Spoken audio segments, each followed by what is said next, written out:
right, 10 o'clock. We are live. Dog in the background. Good morning, everybody. Mike Evans here, as you can see by the title down below. And we got Mr. Anthony Amon over there, as you can see by his title down below. Anthony is one of our Synchronicity Summit speakers. Super excited to have him come and chat with everybody at the event. And here's my shameless plug right off the get-go.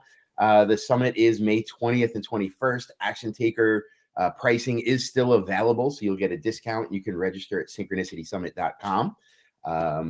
And you will be able to learn a little bit more about Anthony and our other featured speakers there. So, Anthony, welcome to the interview here. Good morning.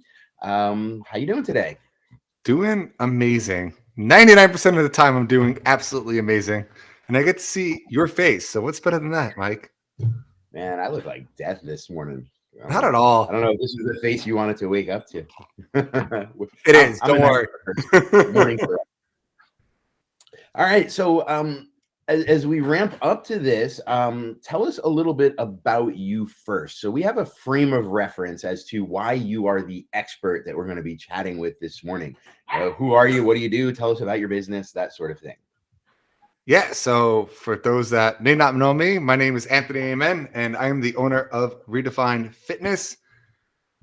If you don't know my backstory, I'll give you the 30-second spiel where when I was 20 years old, I fell backwards on ice, had a really bad accident, concussion, major whiplash.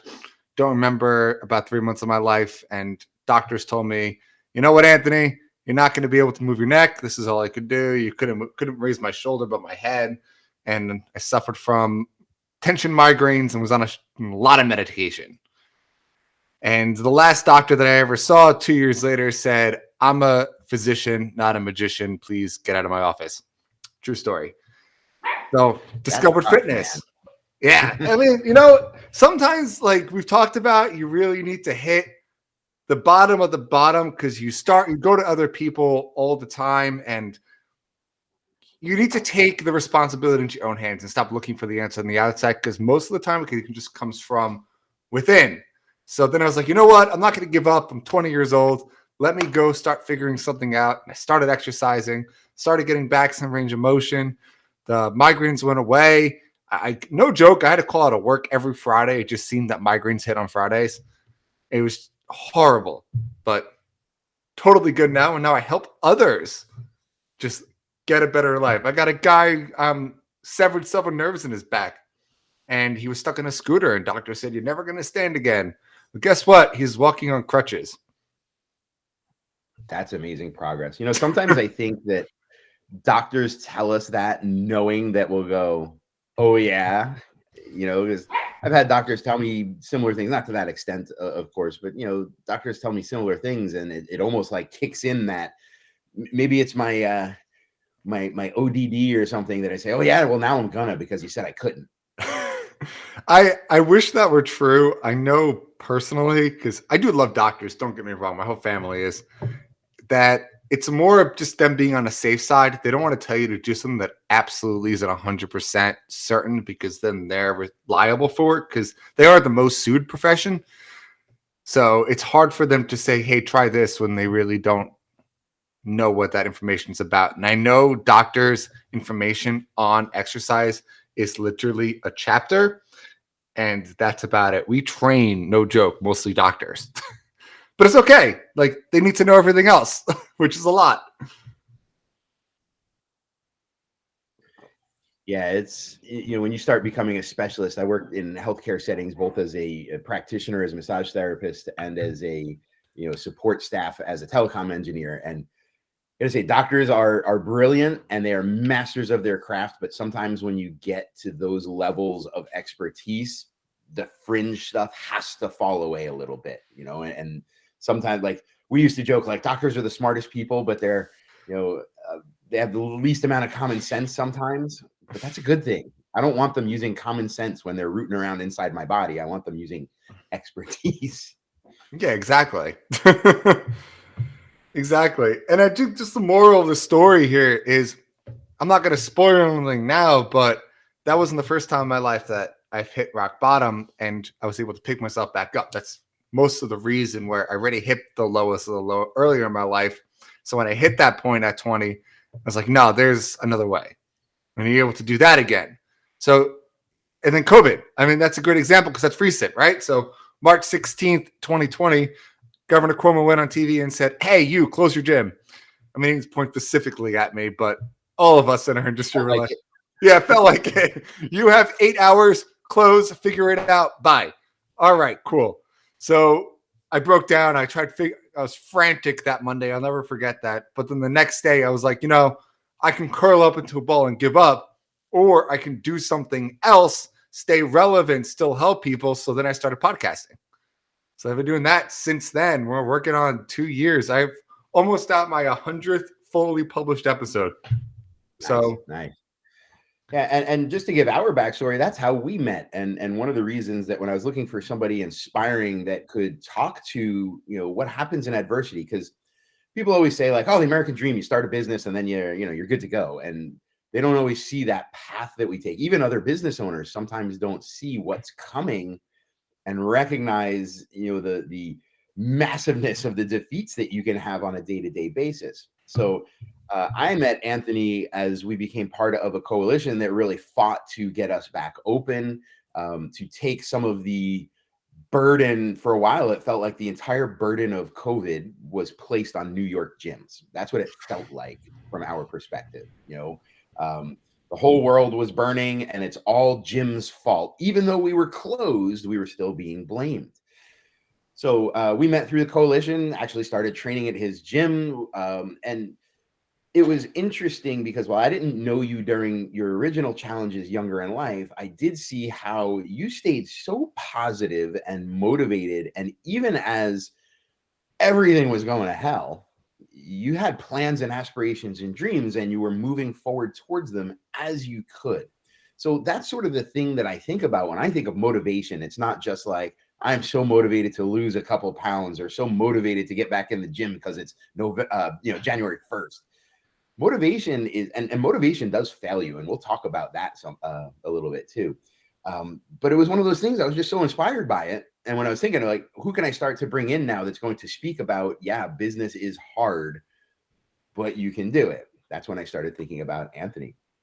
So how long have you had Redefine? When did you guys open originally? So I opened up, yet again, everything in my life just seems to just happen. July 2017, I was working at the Retro Fitness in Port Jeff Station, and I was personal training manager. The owner comes to me and says, listen, I'm cutting the personal training department as starting today. He's like, don't worry though, you can pay rent and work independently. So I was like, all right, cool. I'm going to start my own company.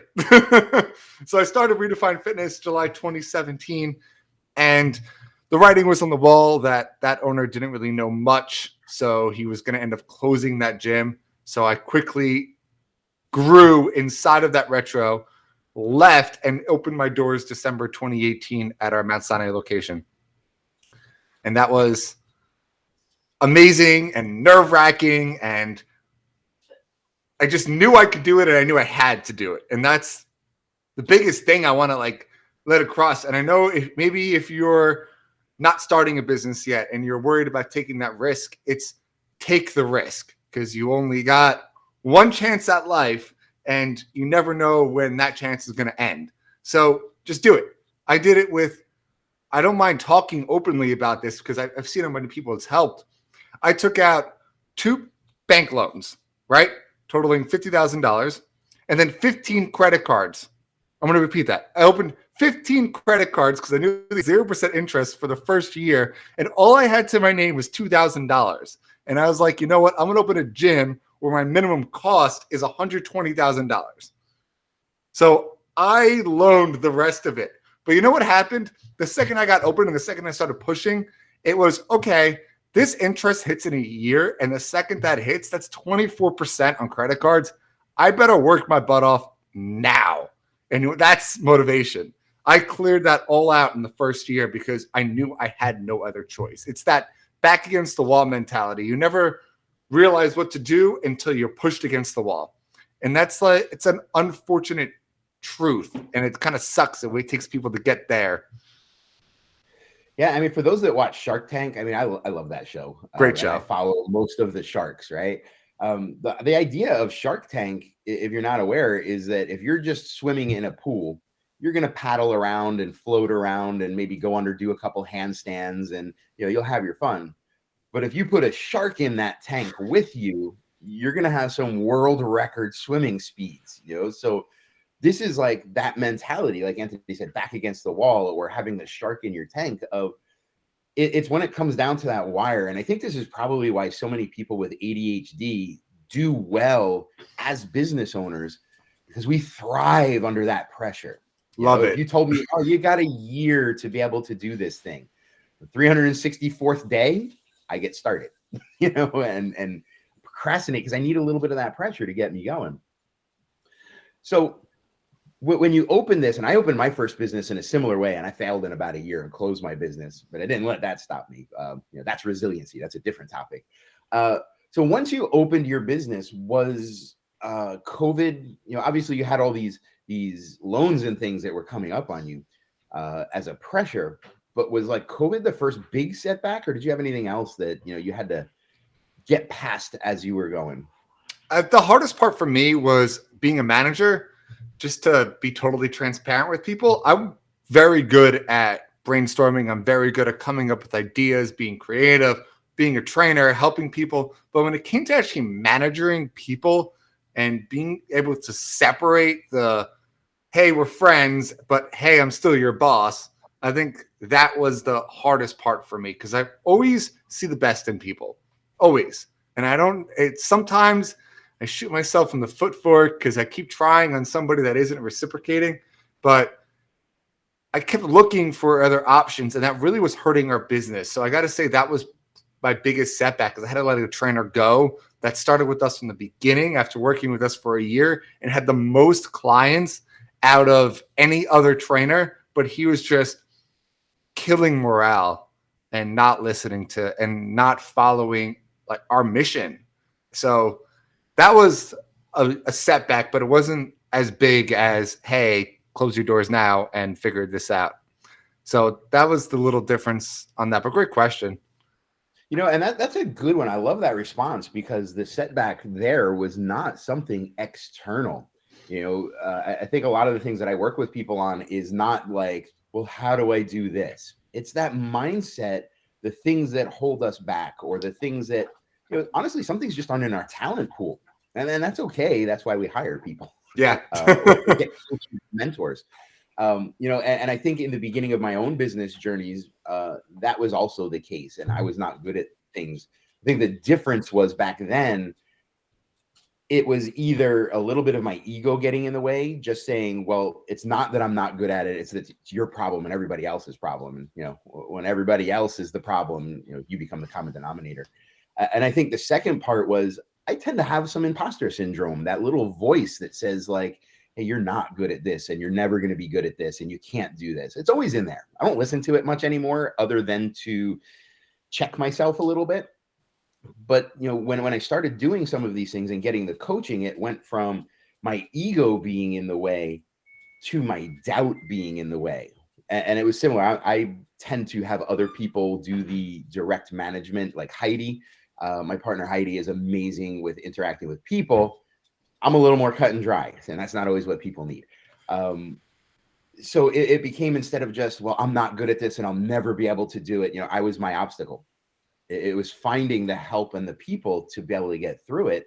And, that's when you have to go to the motivation of, well, why am I here and what am I doing?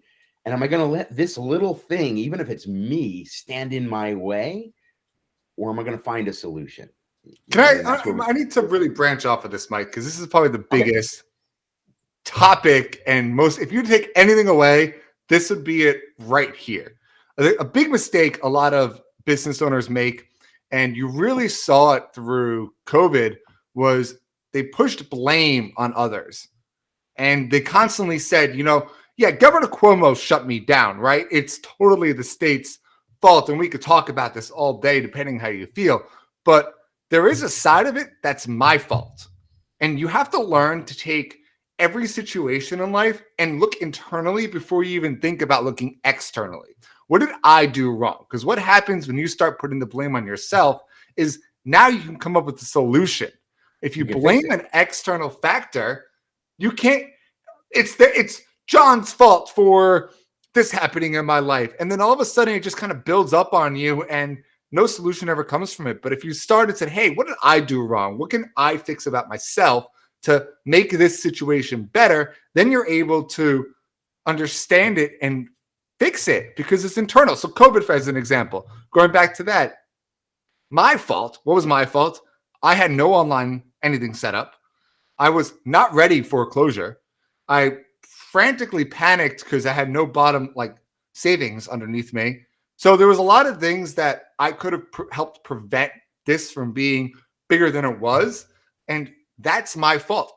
We panic grabbed to get virtual stuff going and stuff at the park going when I could have been doing that from day one. So then when COVID did hit, all the virtual businesses, look at Amazon, they made more money, I think, than any other business combined during 2020. I would have been fine. It wouldn't have mattered. I would have been COVID proof. So I mean, that brings up a good point. When there's a difference between being self-employed, being a business owner, and being an entrepreneur. I mean, there's nothing wrong with any one of those, and different people fill those categories and are very happy. And I think one of the things that happened was a lot of the people that were self-employed struggled because they were of the mindset of just, this is my business and I go in and I work every day. And then all of a sudden I couldn't work. And the people that were business owners did a little bit better because they had the overall, that 100-yard perspective. And then the people that were entrepreneurs are the ones that thrived, because what happens is no business can operate unless you're providing a solution. You can't just open a business and sell air and hope to, well, that's a bad example because there are oxygen bars and medical. But you can't sell air to people that just breathe freely every day and without niching down really tightly. So when you have adversity, this is where you can actually float to the top. There's days when things are great that are some of my worst business days. I don't mean like sales. I mean just as a business person.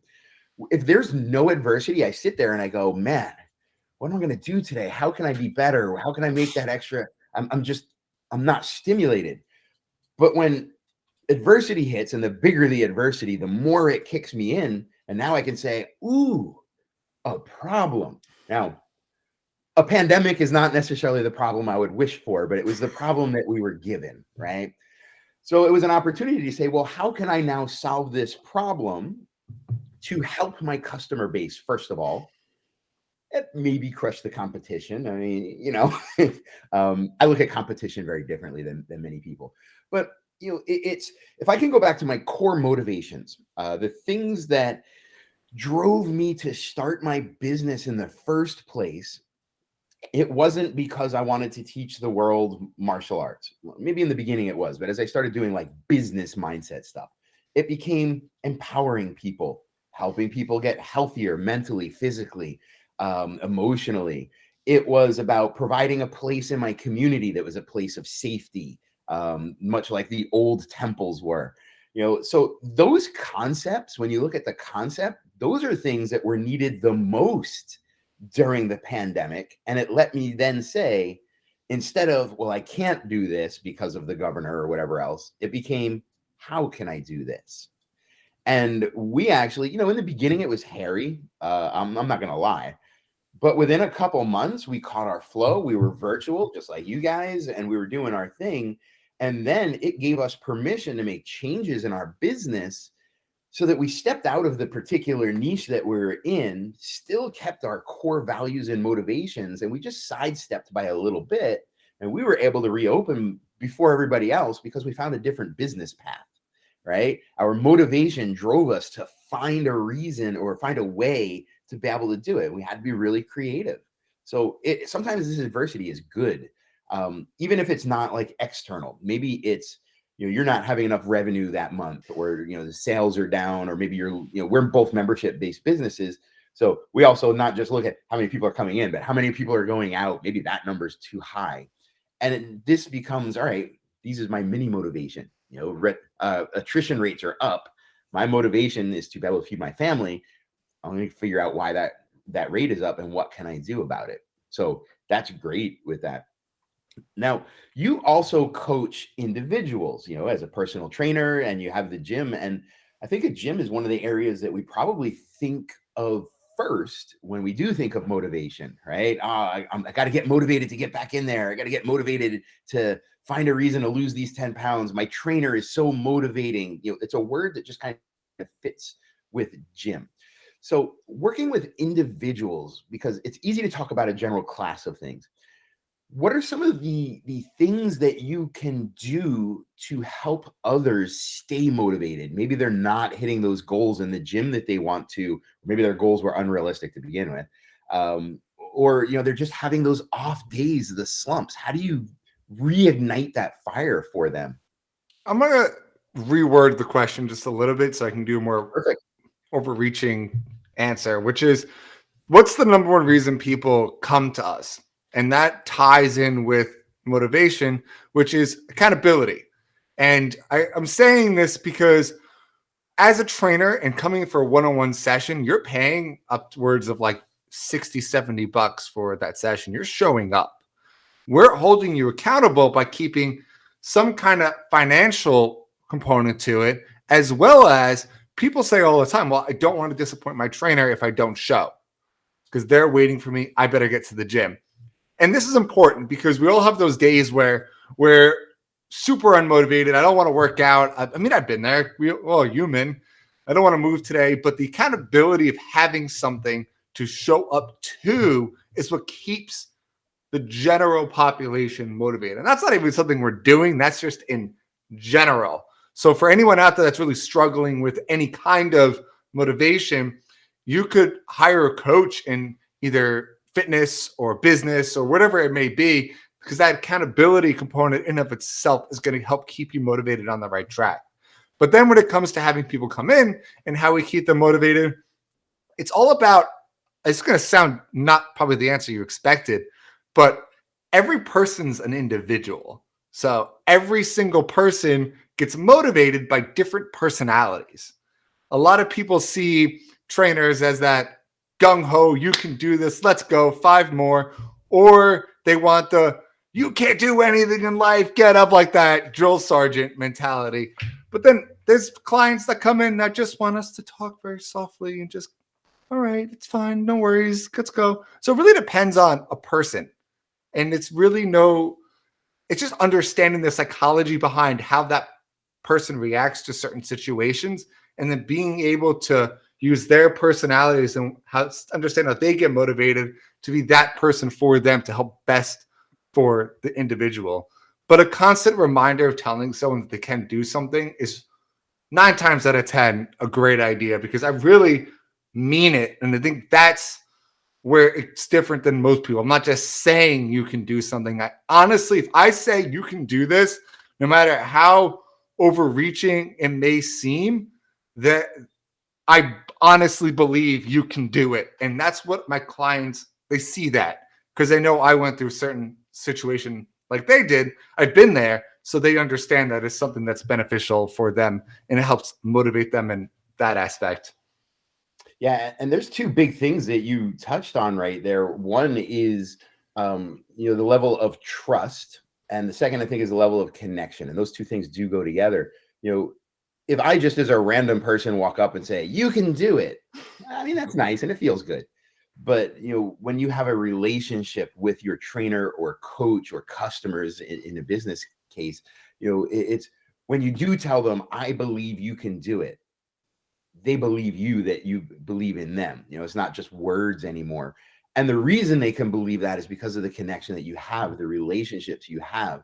If you look at like TikTok marketing, the companies that are doing the best are the ones that are almost going a little bit off brand and forgetting to say, like, XYZ widgets are the best widgets. The ones that are doing the best are, hey guys, what's going on in your life? This is how I use the widgets. I just happen to think XYZ is the best. And, they're really building those connections and trust there.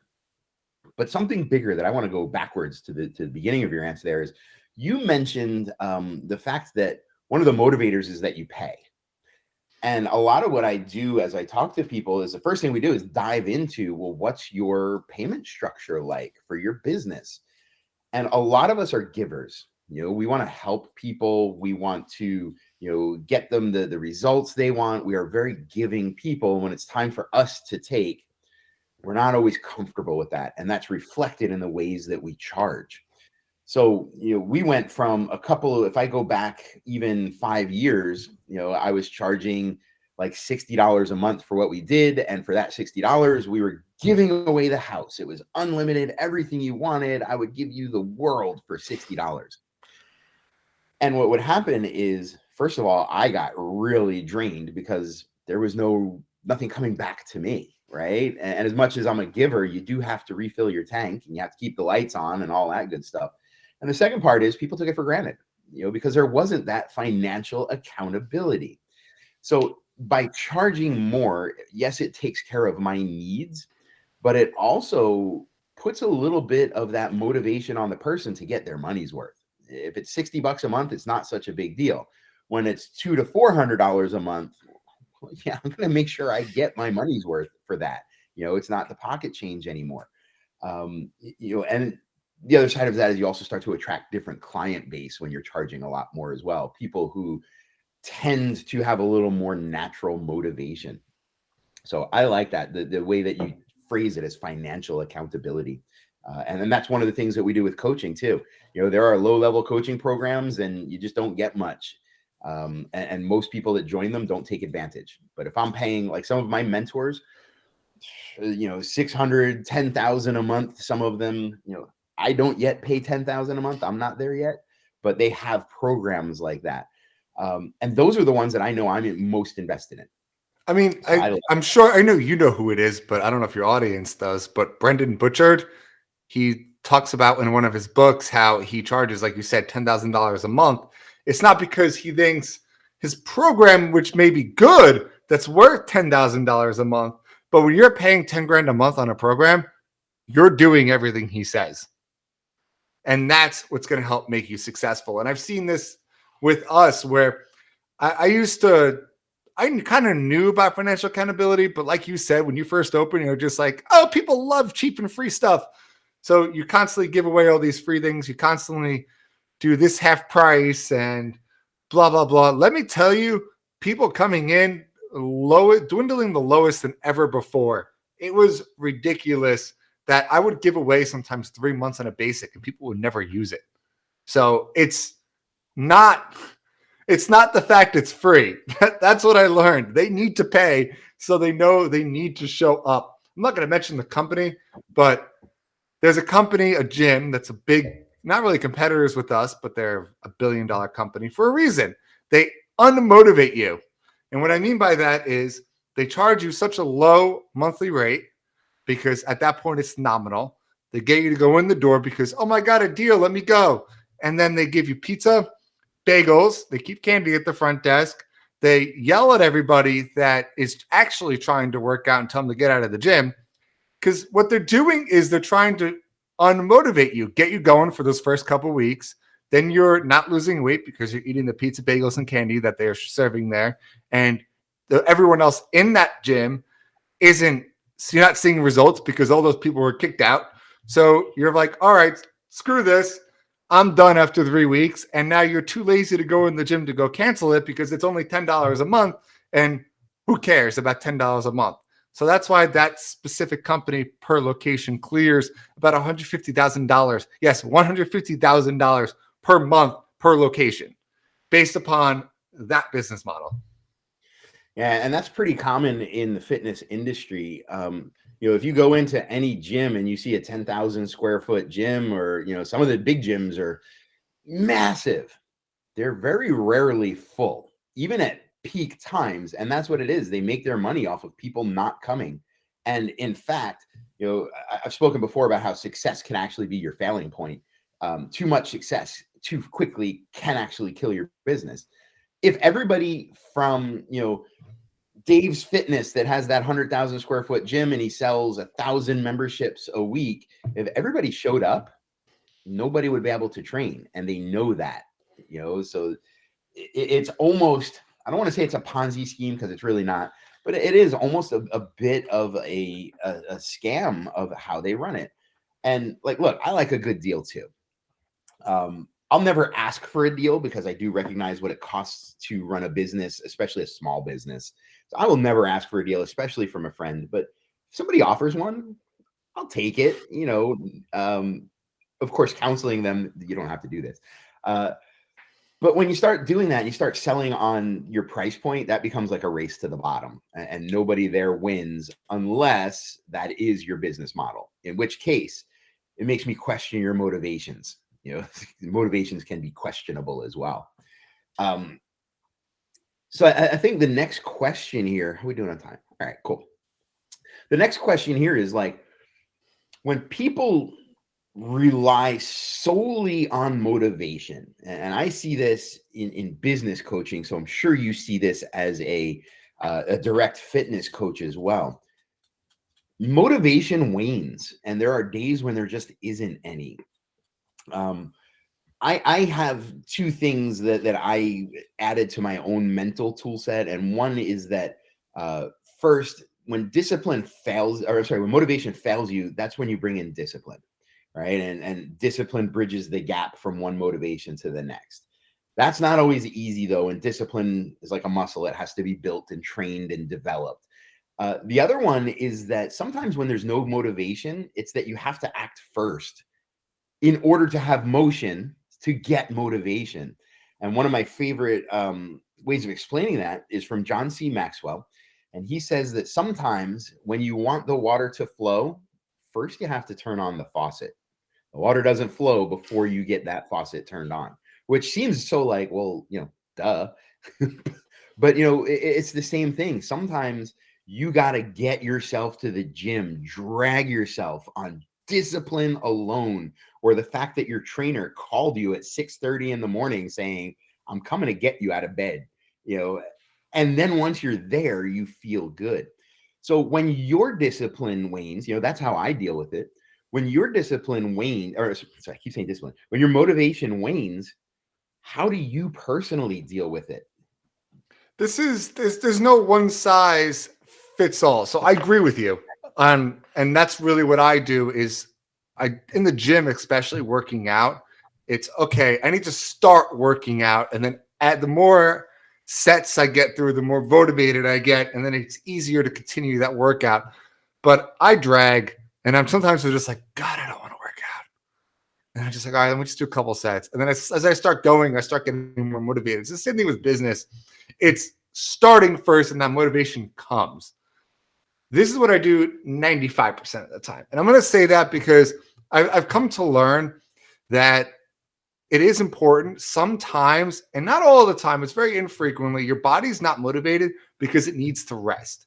And what I mean by that is your business all the time, and then you burn yourself out, and it's ridiculous. So I've started listening to my body more about, hey, yes, be great in these 4 or 5 hours, 6 hours, whatever you're giving yourself on that day, but then take a step back and don't do anything towards it, so you're able to come into the next day full force. Because it's never about how much time, and this is what I learned this year, is not how much time you put into a business, it's the quality of that time that you're putting into the business. So sometimes there's days I'm only putting in 2-3 hours at best, but I got so much done in those 2-3 hours that I can then take the rest of the day to refuel. What happened when I first opened my business, and going to the first year was 2019.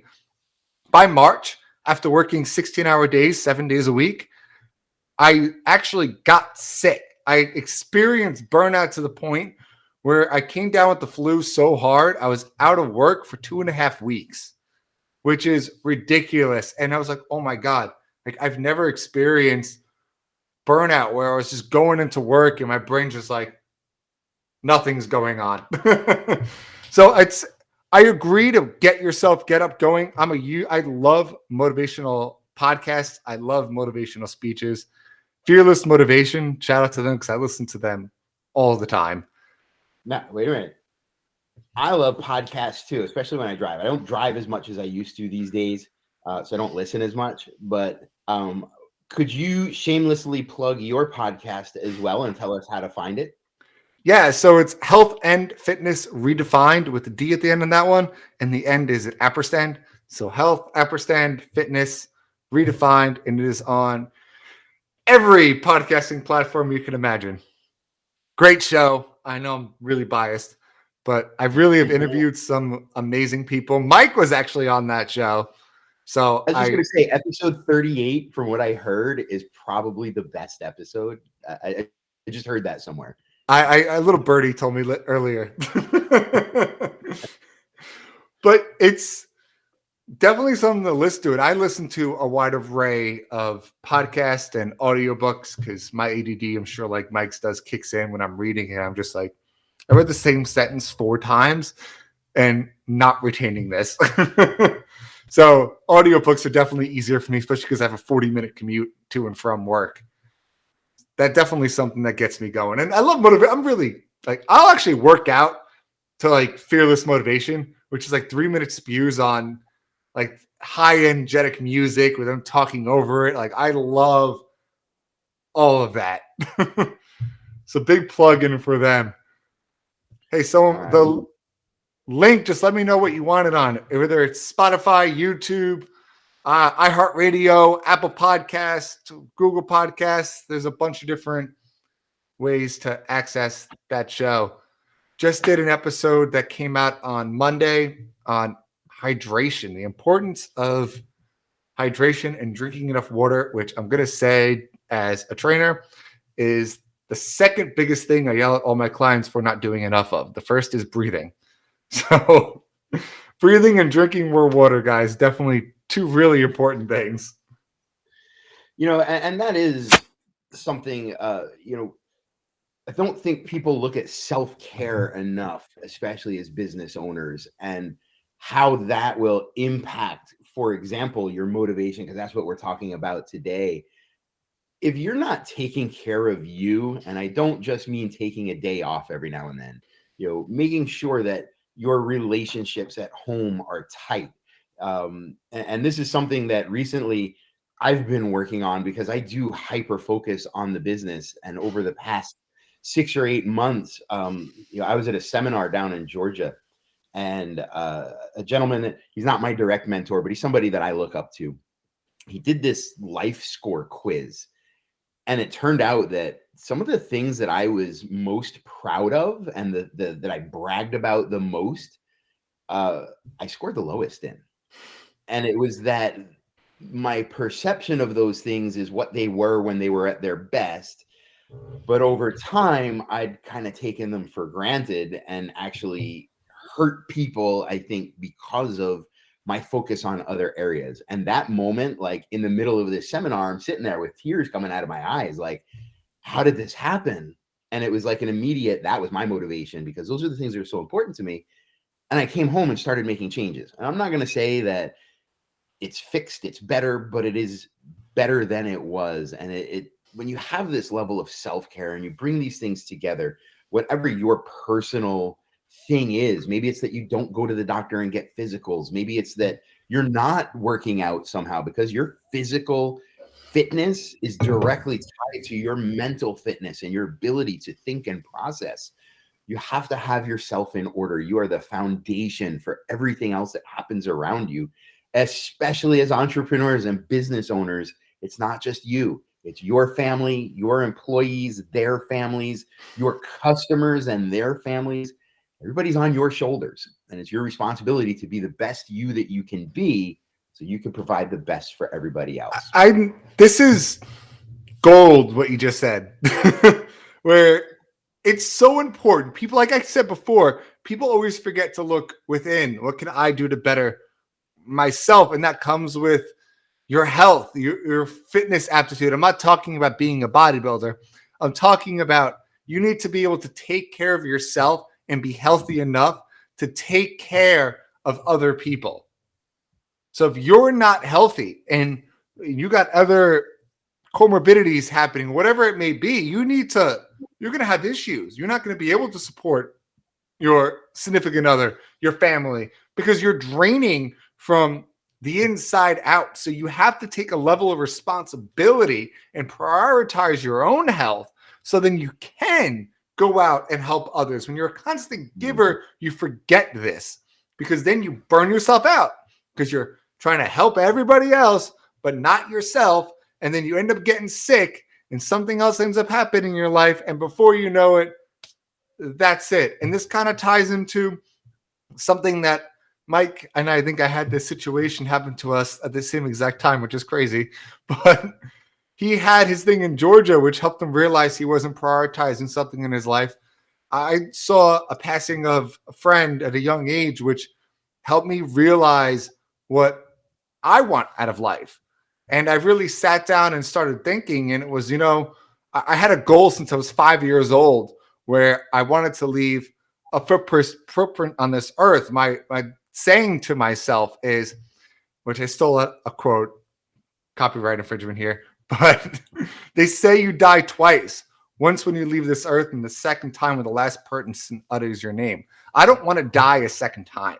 That's the kind of impact I've been dreaming about since I was a kid, and why I've been able to take myself from being the quietest person in the world to going out and doing things and fixing myself, because this is something I've wanted to do. But on the flip side of that is I lost point of the second thing I wanted out of my life, which is just as close to that first thing, and that's be the best going into now being a husband, significant other, and then soon to be father that I can be. That is just as important as that first one. And I was kind of letting that one fly by the wayside by working too much and not being able to shut down the business and say, okay, I'm here with my fiance. Now I need to prioritize this time.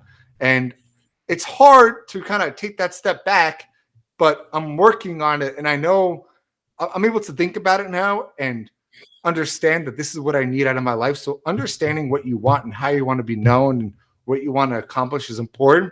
And even if that's the only priority, which is to be a better husband or father or mother, whatever it may be, understand that and then be intentional in those moments. Learn to put everything down. Like I do it too, but we stay on our phones and we're just, well, how is it hanging out if you're both sitting on a couch, texting on your phone, scrolling to Facebook? You're not hanging out with that person. No, I want to be with that person, set intention behind, because I don't know the last time I'm ever going to get to do this. And then when I'm about to die, I might say, wow, I really regret that, yesterday I didn't tell her I loved her and I died. That sucks. So it's making sure you reiterate that every single day, because you don't know when your last day is, and live your life like that. And that is something I've really helped with my own personal life and hope others understand and take from mistakes that I've made to better their own lives. This is why Anthony is speaking at Synchronicity Summit.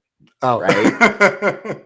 So there's two things that I just got out of that. And that was like, I got goosebumps here because a lot of that is parallel conversations that we've had recently in my own life. And the two things that I take out of it is first, perspective. Perspective is one of those things that is can either drive you or it could cause you to fail. And when your perspective gets too narrow, you think you're doing the best because it feels like you are focused, in command, and in charge.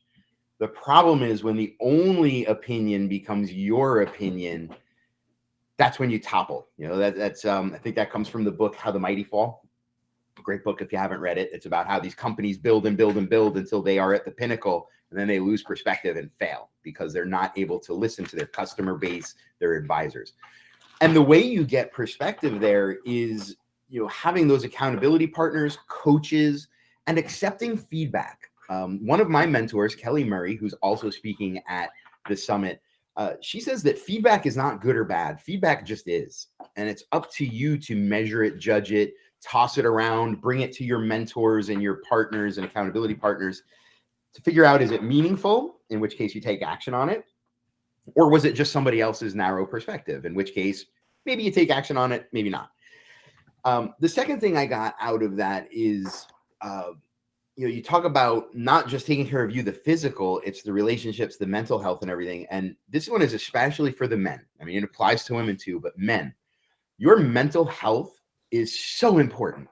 There does not have to be something wrong with you for you to be worried about your mental health.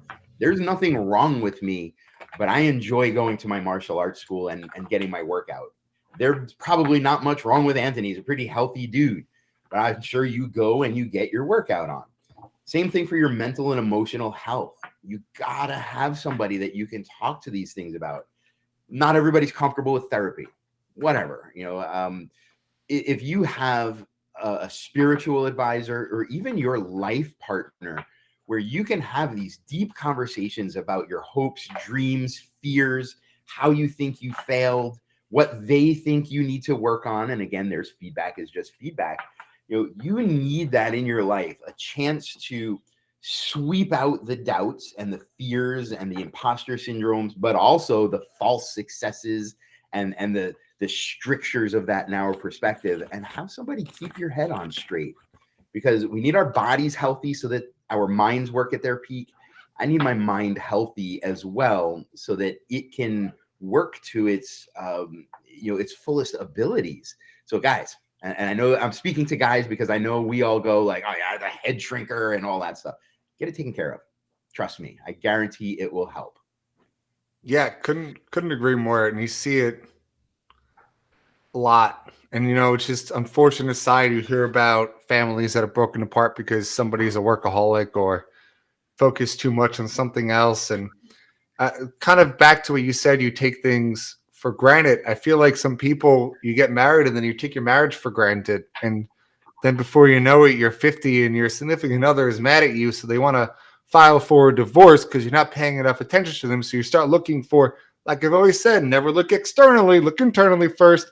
So you look for external pleasures and then it just all tumbles and downhill from there. So always remember about why you started something, whether it's a business, whether it's a relationship, whatever, whether it's starting to work out. Just remember that and constantly reaffirm that every single day, and just don't learn not to take things for granted. So you can, especially with somebody else, so you can constantly show them, hey, I'm still here for you. Hey, I still love you. Hey, I still think about you, as well as why you started your business. Hey, I've started this to help people, and I really want to see others achieve the greatest in life. And don't let your success of your business cloud that and overstep the reason you started it. On top of it, when you start failing, don't let the failure cloud out why you started it. Just keep doing what you're doing and keep doing what you love. And then that will eventually come full circle because you're putting so much time and effort to it, and just never lose sight of why you started something. I love it. And I know, like, we've been talking about how we like to help others because that's just how Anthony and I are. There's nothing wrong with going into business for helping yourself either. I know I am not a good employee because of how my mind works. And, I'm just not. I mean, I'm not saying I'm not competent and I won't tote the company line, but I know in general, I am not a good cubicle worker. So when I started my own business and went full time, it was in large portion for me to live a better and more fulfilling life. So even if that's your motivation, 100%, you just wanted to make the money and live a better life, you have to keep that in mind as well. If you're doing it all so much that your perspective narrows down to build a better life, but you forget to live that life, that's very demotivating because you may be doing amazingly well, but because you're not seeing the results because of your narrowed mindset, that kills motivation to not see results, even though the results might be there. I'm sure you see people in the gym that work out for years and still say like, oh, I look horrible. And meanwhile they're walking in and they're like jacked, and you almost get like a body dysmorphia kind of thing going on. You have to remember, like Anthony said, keep in mind why you started, and don't forget to actually live that goal. Live it. Have it be part of your life. A better life, better fitness, better relationships, more money, whatever it is. You got to look at your results sometimes, and not, well, let me look and see if I have results. No, go look at the results, whatever they are. Let them just be, and then you'll be able to better steer things. You'll become more motivated to take that next step. Sometimes because things are wrong. Things being wrong is a great motivator sometimes too. Absolutely. All right. So we went a little over time here, but that's cool. So guys, the tickets for the summit are on sale. It is here in Patchogue, New York. We're going to have a great event at the Brick House Brewery, which is a great restaurant. We are catering lunch for everybody. They make their own beers and everything downstairs. It's a full brewery.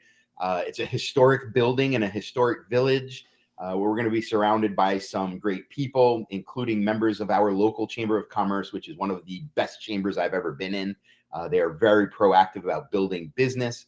If you'd like to see the full speakers list, you could go to synchronicitysummit.com, learn a little bit about who's speaking and why they're there, and get your tickets. There is a sale going on for action takers right now, so you'll even save a little bit of money. And the best part, you get to hang out with Anthony. I think I get to hang out with Mike. That's way better, but still. We'll make it a 2-for-1. How about that? I like it. Come see both of us and have us both pick your brain. It's fun. All right. All right, Anthony. So thank you so much, guys. I put the link in the comments for the Redefine Fitness podcast page. From there, you'll be able to find all his different properties. You can just search it, Health and Fitness Redefined, episode 38. And you'll be able to find it on whatever your favorite streaming platform is. And Anthony also is a great business motivator in our local area. So if you need some perspective and accountability, definitely reach out to him. We're in this little group that we have going on. And as much as I don't interact as much as when we started because of some changes in my life, I do find so much motivation out of it every single day. I am so inspired by the things that are happening. So Anthony, thank you very, very much for taking this hour out of your day. I know you are a busy guy.